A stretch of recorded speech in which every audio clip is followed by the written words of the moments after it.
अकोला जिल्ह्यात 1 ऑगस्ट 2026 रोजी 1275 विना हेल्मेट मोटरसायकल चालकांवर कारवाई। अकोला रिपोर्टर गणेश वाडेकर। माननीय पोलीस अधीक्षक साहेब अकोला यांच्या आदेशानुसार अकोला जिल्ह्यातील रस्ते अपघातांमध्ये होणारे मृत्यू आणि गंभीर दुखापती कमी करण्याच्या उद्देशाने मोटरसायकल चालक तसेच मागे बसणाऱ्या प्रवाशांनी हेल्मेट परिधान करणे आवश्यक आहे।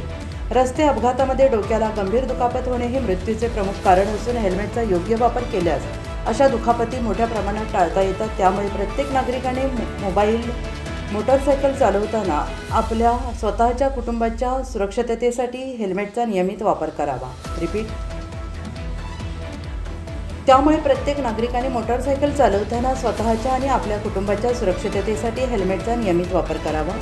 अकोला जिल्ह्यात 1/8/2026 पासून हेल्मेट बंधनकारक करण्यात आले होते। आज रोजी शहर वाहतूक नियंत्रण शाखेमार्फत अकोला शहरातील सर्व महत्त्वाच्या चौकामध्ये तसेच अकोला जिल्ह्यातील सर्व 23 पोलीस स्टेशन अंतर्गत विना हेल्मेट दुचाकी वाहन चालवणारे एकूण 1275 मोटरसायकल चालकांवर ई-चालान करण्यात आले, परंतु नमूद कारवाईमध्ये कोणताही दंड वसूल करण्यात आलेला नाही।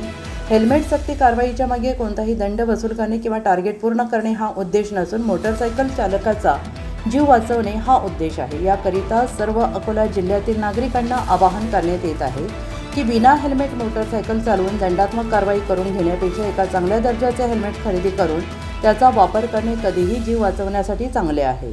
अपघातामध्ये हेल्मेटचा वापर एकदा होतो, जीव वाचल्याने संपूर्ण आयुष्याचा कुटुंबाच्या आधारासाठी हा आधार कायम राहतो।